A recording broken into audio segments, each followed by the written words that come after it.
Une sonde est la profondeur indiquée sur la carte à un endroit précis. Cette profondeur correspond au niveau des plus basses mers, c'est-à-dire coefficient 120 marée basse. C'est le niveau 0 des cartes françaises. Le niveau de l'eau est donc normalement toujours supérieur à la profondeur indiquée.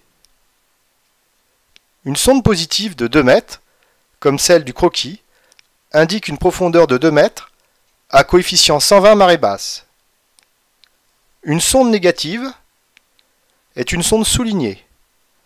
La sonde négative de 3 mètres, comme indiqué sur le croquis, signale un haut fond ou un rocher qui dépasse de 3 mètres à coefficient 120 marée basse. Prenons l'exemple d'un port. La profondeur d'eau, c'est le niveau de l'eau qu'il y a en réalité. Elle est égale à la hauteur d'eau indiquée sur un horaire de marée plus la sonde.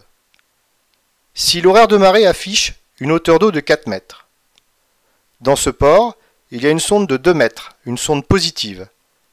La profondeur sera de 4 mètres de hauteur d'eau plus 2 mètres de sonde positive, égale à 6 mètres de profondeur.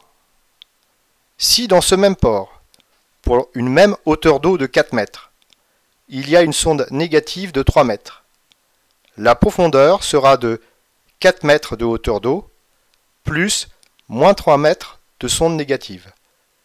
4 moins 3 égale 1 mètre de profondeur.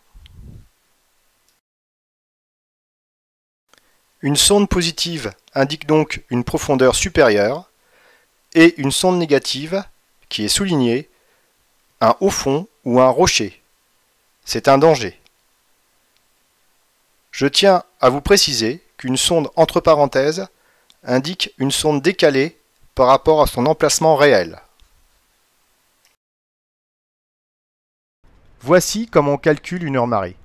Une marée ne dure pas obligatoirement 6 heures.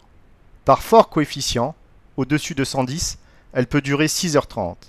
Et par faible coefficient, en dessous de 30, elle peut durer 5h30. Dans cet exemple, nous sommes en présence d'un coefficient de vives eaux.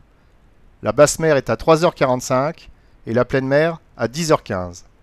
Cette marée dure 6h30. On divise le temps de la marée par 6, soit 390 minutes divisé par 6, et on obtient 65 minutes d'heure marée. Voici comment calculer le 12e de marée.